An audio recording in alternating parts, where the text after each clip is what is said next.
I'm Jody, the mom. And I'm Dr. Barr, the doc. And this is Mom and Doc Talk, where we talk all things healing pans and pandas. We bring together the mom experience and the doc expertise to give you the information and tools you need to help make the next right decision to get your child back. Let's dive in.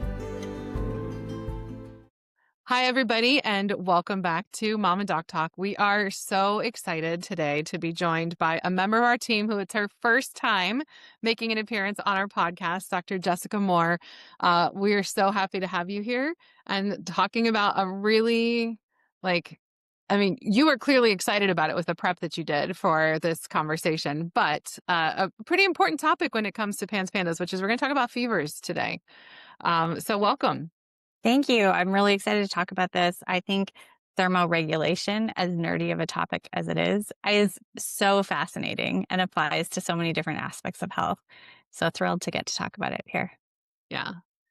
So one of the reasons we wanted to talk about fevers is like let's just start at the very basics. So there's a lot of kids who have PANS and PANDAS who don't get fevers or went from getting fevers to suddenly not getting fevers. And so then we celebrate because getting fevers is a normal part of the immune system. It's in fact, a really good sign of an effective immune system. It's an important part of the immune response. So we celebrate fevers when people finally start getting them. We also got some people who get fevers throughout because there's just lots of different ways that fevers can present and things with PANS. And so then we got a lot of people who then say, okay, first, why are we excited about fevers? And then now what do we do? Right. And just parents in general, when you have a fever in your kid, it can start to get confusing and scary, especially because your kiddos are just not feeling really good. So you were the one who brought this up and said, we really need a whole podcast on this and not just like a little bit of celebrating in our Facebook group. So Dr. Moore, why did you want to do a whole conversation about this on the podcast? Well, there's a couple of reasons. One is I think there's a bit of nervous energy around fevers, completely understandable when we've got kids with PANS, PANDAS. The immune system's kind of in this delicate dance with the brain already. And anytime there's a sign of infection, people sort of get a little bit nervous or prepared for what might come with a flare or different things like that. But there's also some myths and misunderstandings about fever that I wanted to maybe bring up. And yeah. I'm also seeing a lot of parents that are sort of like auto-suppressing fevers when we don't need to be doing that. So there's this idea that fever is noxious, meaning kind of harmful or poisonous in itself. And that's actually not true. There's perhaps times when we need to manage a fever or we need to assess it, but it's not actually harmful in itself. It's actually a mechanism that we've held on to through evolution that's very organized, it's controlled, it's intelligent, and it's been helping us survive for over 500 million years. So all animals, all insects fever, it's quite an interesting thing that's conserved across nature. And I just wanted to bring up this idea that what if fever isn't the villain? What if it's part of the solution? Mm-hmm. So yeah. And something else I also sometimes share with clients too is fever does more than just help with the acute infection. So for example, a history of infections accompanied by fever is also associated with a reduced risk for other disease conditions like cancer and melanoma in the future. So it's not just about dealing with the acute issue. It's about having this sort of like program running in an intelligent way as part of your collective health. Yeah. Because like you said, it is an organized, important part of the way our body functions, the way our body protects itself, the way our body, just make sure it preserves health for moving forward, right? Absolutely. So, as you talked about, there's some misunderstandings about fever too, including what actually is a fever, right? And so I've told people so many times in the Facebook group when they come in, especially like going into this time of year when they're heading into the cold and flu season and fevers might start to show up, like, yay, you're seeing a fever, except, oh, that's not actually a fever yet. Right? So the definition of when something is a fever is 100.4 degrees Fahrenheit. I don't know what that is. Celsius is like 38. I thought it was 38. Yeah. Okay, so 38 Celsius, 100.4 Fahrenheit is when it's reached that point and beyond is when we're actually into fever realm. So I know in some of the preparation that you did, you've got like, you want to define like the actual states of fever. So go ahead and give us what you've got in your organized approach here. Well, what I wanted to share is just 2 points on understanding the temperature part of it. One is that our normal body temperature is around 37 degrees Celsius or 98.6 degrees Fahrenheit. And so that's our baseline temperature. That's controlled by our sort of internal thermostat in our body. And when we have a fever, the body's making a choice to raise that set point. It's changing that set point to say, hey, we're going to raise this. This is what we need the new temporary baseline to be. It's again, intelligent, organized, controlled, and we make these pyrogenic chemicals that bring up temperature. And then when we're done with the need for a fever, we create cryogens to actually lower the temperature. So again, it's all organized and controlled.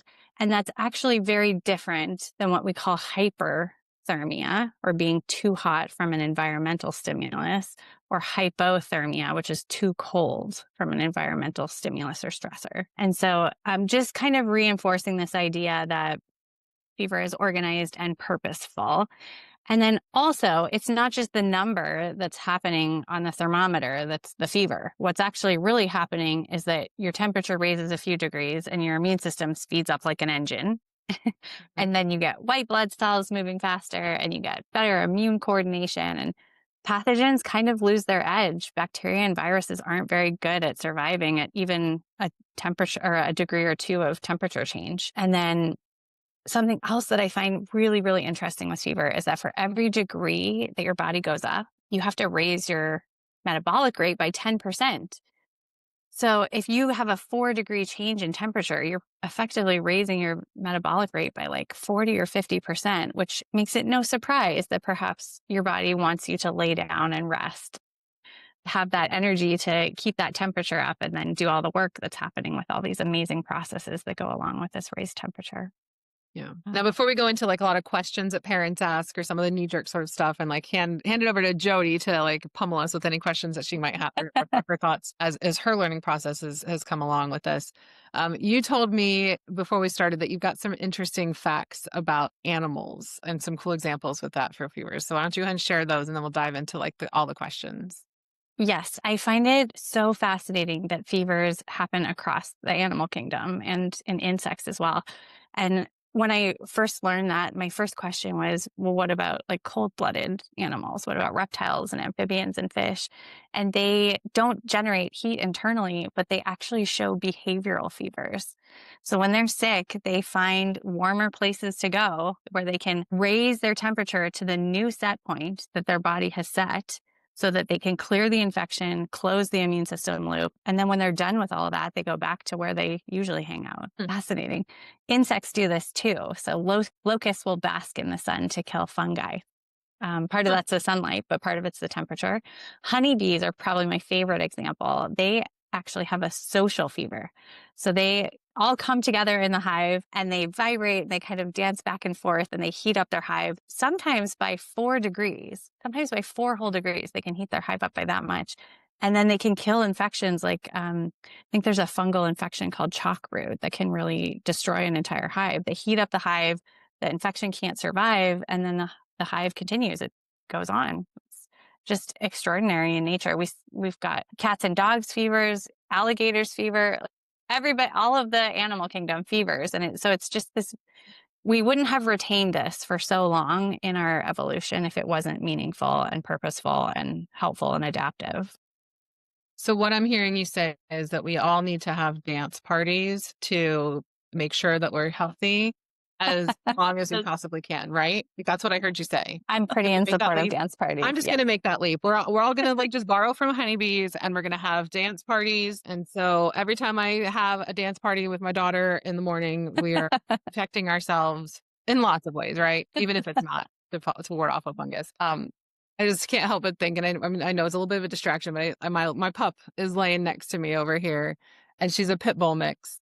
And so she's solar powered, and obviously she's not, cold-blooded animal. She's, a mammal, but it's just interesting because I'm like, she always has to go find her little spot to go lay in the sun and sunbathe every day, usually times. So Well, and if you think about how important temperature is day to day, like a little bit of change in temperature, you're so uncomfortable, right? yeah, People hot flash, people go outside in the cold, they're too cold, they can't stand the change from like air conditioning to going outside and it being warm. And we've, as a human species, been able to figure out how to live in all parts of the world and manipulate our environment or our clothing or whatever to be able to do that. But temperature impacts our day every day, all the time. right. Yeah. Yeah. As a mom, not just a PANS mom. Well, no, let me say this. As a mom, I love this conversation. I love it for the PANS community, but I also love it for all moms and dads because I feel like, those of us that come into homeopathy, we just have to go through the unlearning and the relearning of a little bit different than what we knew or what we were taught, whatever. I feel like fevers are kind of the same thing, right? My generation grew up thinking, oh, we need to get rid of the fever. Like, here's the fever. We need to make it go away really fast. It's dangerous. And I also think it's confusing in our own homes because with like my children, I had a kid that had like regular old fevers. And I was like, okay, we got fevers. And then I had another one who had no fevers. And at the time I thought that was a superpower. I was like, this is awesome until she got to 4 years old and had her first fever and went into the hospital because we couldn't get it down for a long Mm. period of time. And I didn't like at the time with no research and just what I knew growing up, like with every fever, what am I doing? I'm giving something to reduce the fever. It took me learning that on my own. I see the shift where people are starting to have conversations over the last couple of years about fevers and the benefit and how they're such an important part, all the things that you're saying today. So I appreciate the conversation and more information because we just don't know Mhm. what we don't know. Yeah. Thank you for saying that. I think that's so well articulated. That's the feedback I get from parents too. Yeah. Yeah. And I see in the PANS groups a whole lot of moms asking what is wrong with my kid not getting a fever. I think in other groups, Mhm. in Like our, they think it's good that their kid's not getting a fever. yeah. So in our group, fevers are kind of a normal conversation, but the PANS community as a whole doesn't quite understand that not getting a fever isn't a good thing, that it's not immune, not a appropriate immune response. So I think that's where the most confusion Yeah. is just lack of education right there. Well, Yeah. and I think it depends like pediatrician to pediatrician too, right? Like, so I am really grateful. Like, I intentionally found a pediatrician who was willing to, I mean, my starting point, honestly, like, it's not something that we really talk about a ton on this podcast, but my starting point was vaccines because I did vaccinate my daughter and I wanted to make sure we had a thoughtful approach, right? And so I was only willing to see somebody who was going to be willing to work with me off schedule and be willing to take it one step at a time so that if she had a reaction, like an untoward reaction, a negative reaction to any of them, that we had the information and we knew what to do with it and to like reduce any risk of just having potentially a positive response to all of her vaccines, but a negative response to too many at one time. Did get the advantage of having somebody who is at least open in that regard. But I always felt so fortunate because when I had to go see her for something, I think it was back during COVID and she had to get tested for something. And then we still had to go to the doctor for it at that point. And I told her the fever that she got that was up to 104. And she clapped and celebrated with me. And she was like, that is great. I love that strong response. And I was like, well, I'll tell you, I was like, I did end up giving her a fever reducer once she got to that point because she was so uncomfortable that she could not get comfortable. She couldn't sleep. And so at that point, as a mom and a doctor, I decided to make the call to give her a fever reducer. Thankfully, my pediatrician was like, yep, that's great. And I was like, it didn't bring it all the way down. And she's like, yep, that's great. We don't need to bring it all the way down. We need to bring it to her being comfortable. So let's talk about that a little bit. Like, let's just dive into like when we need to reduce the fever, when we need to just let it ride, what the literature that you pulled up says and what we see in clinical practice too. Yeah. So you're absolutely right. I think there's a huge variation across practitioners. I think there's a huge variation even across even defining what a fever is in the literature with the expert guidelines. Different guidelines have it listed as 101 or 101.3 or, different things. So what I usually suggest is really what your pediatrician said, like definitely treat for comfort and what you did. The child is in pain, or if they're uncomfortable and they're refusing to drink because they're just feeling so yucky, they just don't want to drink water. Like you can't have them getting dehydrated and you can't have them not able to sleep and things like that. A lot of practitioners will treat fevers above 104. There's also some literature that suggests that people don't really truly fever above 104, that once it's above 104, it is actually hyperthermia. So then you're talking about a different thing anyway. Certainly you want to work with your medical provider to have an assessment, because the most important thing with a fever isn't the fever, it's why the person has the fever. And so if you've got a fever lasting more than 3 days, if your child appears unwell, if there's like lethargy or confusion or breathing changes or dehydration or any of those kind of red flag signs, you need to have that assessed, because the fever isn't the problem. The underlying cause is the problem. And even when we look at things like febrile seizures, that's a sort of like concern that comes up. And yes, in infants, they have less control over their thermoregulation in general anyway. So you always want to get that checked out if you've got a kid under 2. But even with febrile seizures above 2 years old, in the pediatric population literature, there's a step away from using antipyretic medications, because fever-reducing drugs don't seem to reduce seizure occurrence. The thing that reduces the seizure occurrence is addressing why the fever is happening in the first place, why the seizures are happening in the first place. So the take home from it all, for me anyway, is that I suggest suppressing the fever if you need to reduce discomfort, and to do it in the most minimal way possible, just like your pediatrician suggested. And then if there's any concern, it's always best to just check in with your local provider so that you can have individualized care and expert advice and keep your child safe. I love that you say that, because it's it's literally always the fever that freaks us out. Yes, I Like, know. that's the number one worry, not necessarily the stuff that you're talking about that is the most important thing. It's the fever, the fever, the fever. How do we get rid of it? Yeah. And something else I'll add to, another sort of misconception, which could be true or might not be true, is the severity of a fever correlated with the severity of the illness? And the idea there is that sometimes that is true. Sometimes high-grade fevers can indicate a more serious infection, conditions like meningitis or sepsis that you would never want to miss. So you can't ignore a high fever. But also, if you don't have a high fever, like a child could have a rash and a low-grade fever and it be a serious condition. Or an adult could have a lack of a fever and it be a serious condition. So it's not one for one. It's not a direct correlation. It's just in some cases it can be. Well, Yeah. how many PANS kids do we see that don't have a fever and it's a serious Exactly. condition, right? Like, it's, as we see kids heal, they start to get fevers more frequently. And in fact, we've talked about this. I believe we've talked about this on podcasts. We definitely talk about it in our Facebook group, the pendulum swing of healing, where kids will go from like not getting sick, but they get flares of the PANDAS.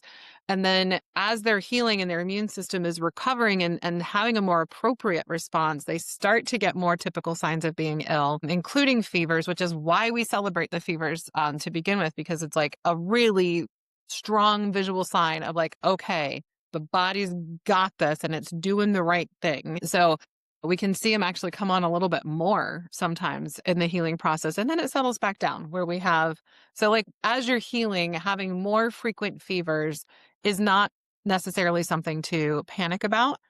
It is something to really make sure your provider knows. And this is why it's also really valuable to work with a medically trained homeopath like we have at Resilience Naturopathic, because you've got somebody who understands some of the underlying things that need to be considered as it relates to fever and things that might need to be ruled out or might require a higher level of care than just homeopathy. Because while homeopathy is miraculous and life-saving and life-changing and can address so many things, sometimes we need something else.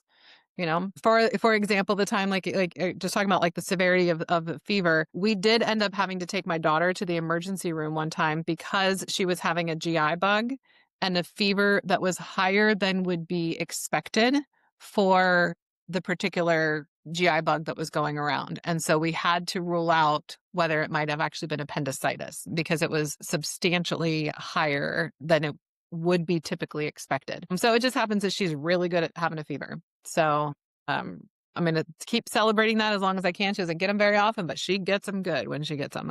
She doesn't do anything by half measures. Well, that's a great example. All right. What else? Jody, what else do you have questions or Dr. Moore, what questions do you have clients bring in to you? I was just thinking about like what y'all are talking about and how cool this is to watch over years of healing. My little one who didn't get fevers had the one crazy fever that put her in the hospital and that was pretty scary situation. Then we get into homeopathy and we start working and get a ways down the road. And then all of a sudden she has her first fever and I'm like, oh my gosh, here we go again. This is going to be horrible. Have an acute appointment shift and she does beautifully. And then like 2 months down the road, she gets another fever. I'm like, oh my gosh, here we go again. And each time homeopathy helped with the acute issue, the underlying thing that was actually the problem. And now she gets fevers like normal and it's not a scary situation. So it's been really cool to watch her body not working correctly, working really incorrectly. And then homeopathy just kind of like getting her to a happy medium of, having fevers without them going wildly out of control, and just having that normal immune response. So it's a cool thing to kind of watch over the years with homeopathy. Yeah, it's so beautiful. I sometimes joke around with clients and I say, you might be cursing my name, but I'll be cheering over here. For sure. Yeah. Are there any other questions that parents usually bring to you, Dr. Moore, that you want to make sure that we address before we go on and talk a little bit about like the differences with, that we mentioned at the beginning with some kids not getting fevers, but some getting them throughout and like the different presentations that we can see sometimes with acute illness when we're seeing PANDAS. Was there any other like basic questions that parents tend to bring you about fevers? Sometimes parents will ask me why some kids have fevers and they're playing and they're happy and they're fine, and other kids have fevers and they're acting more sick. And the answer to that is not that it's good or bad, as long as there's no red flag symptoms. Either presentation is within the realm of normal, but the brain's thermostat is like maturing as a child and the immune system can react more intensely. Some kids' metabolisms run faster and they can't cool off as efficiently as adults. Sometimes they run that higher temperature. It's still organized, but also it depends on the chemicals that are kind of being made in the engine. Some of those chemicals bring up the temperature and they also make you feel really fatigued and make you feel kind of lethargic. And sometimes you don't make those chemicals that make you feel kind of more lethargic. But either way, the fever is a good sign if it's there. Yeah. I've got one of those kids that like a fever won't really slow her down if she doesn't have like other symptoms that are just making her feel not so good. A fever won't slow her down until it's up to like 102 and above. Like she's just ready to keep going. And so that's one of many reasons that I let the fever go higher before I start to give her anything, because I'm like, no, child, like chill out. You're sick. Like rest a little bit. Because she's just like, what do you mean? I'm fine. Yeah. Let's go play. So, yeah. Until she gets to that threshold and then she kind of flips the slow down switch. yeah. And then it's a whole thing. Then she's like stuck to me and can't move. All right, so let's wrap up our conversation with the different presentations that we'll see. So as we said at the beginning, some kids will get fevers and then they'll stop and then they start again. Some kids get fevers throughout. We also have some kids that they get when they start to get a fever, that their PAN symptoms get worse. And some kids that when they get a fever or other acute symptoms, their PAN symptoms disappear. So I've got my thoughts on that. And my thoughts are based in homeopathy philosophy, because I think it explains it far better than anything we've got in any sort of just what we see empirically, or not, I guess not empirically, what we see clinically. I think it holds up better than most of the research that we've got, because of research, I think just sort of ends up like, I don't know. But what are your thoughts, Dr. Moore? Well, I do think that we really do need more research. Absolutely. And I do think that some of these patterns are being recognized in the research and in clinical practice, but the mechanisms aren't fully understood. And so it's not out there yet. I think it's similar to what we talked about earlier, where kids can flare before, during, or after an acute illness. And if there's a change from a pattern of having more neuroinflammatory symptoms to having less neuroinflammatory symptoms and more fever, that's very positive. That's a very good thing to see. Otherwise, they're in the middle of healing and it's part of the process until they get there.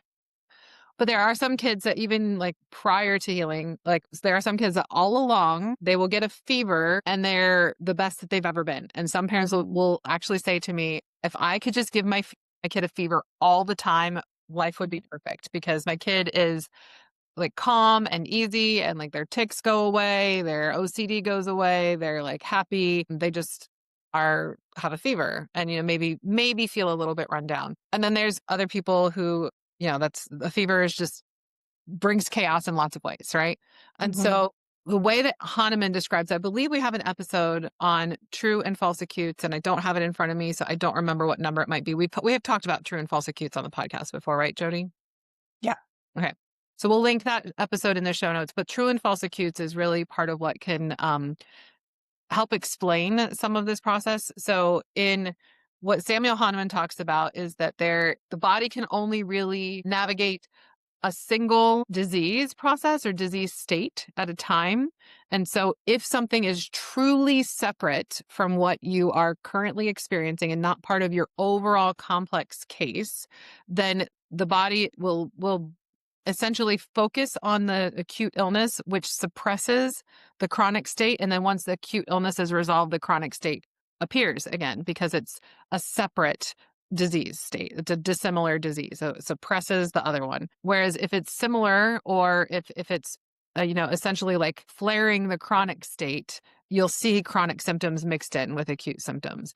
And so that's really with like homeopathy, it's really useful because we know, are we just like in a different state? Is this that's just an acute illness or is this overall part of the complexity of the case? And that just bears out again and again and again with what we see with these kiddos, especially if they're having fevers all along. It's part of their case, which makes it an important symptom to keep track of too, is the fevers and how they present, the frequency, the periodicity, if there's triggers or the way that the like symptoms that come along with the fever, that kind of thing. Okay. Yeah. That's so great. Love those points. All right. As we wrap up, is there anything else that you guys want to share or anything like Jody, are you getting like a download from someplace like a mom that's a question that you just know moms need to ask? I think we've talked about most of them that we get. Yeah, everything that came across my mind, you covered without me even asking. Look at y'all. All right. Any final thoughts then, Dr. Moore? Well, I do, like any other symptoms with homeopathic care, it's important to track patterns. So it is helpful to know, does fever relieve or worsen neuropsychiatric symptoms? And it's helpful for the homeopathic provider, but it's also helpful for conventional providers too, to refine support as well. It's good to know what patterns you're seeing with your child with most things. But really the take home points for me that I wanted to get across were just that fever is one of the oldest healing tools that nature gave us. And in most cases, it's not the enemy. It's the signal that the body's working. And it might look a bit different for PANS and PANDAS, but it's still information. It's still a window into how the immune system and brain are communicating. And when in doubt, always seek local guidance from your provider.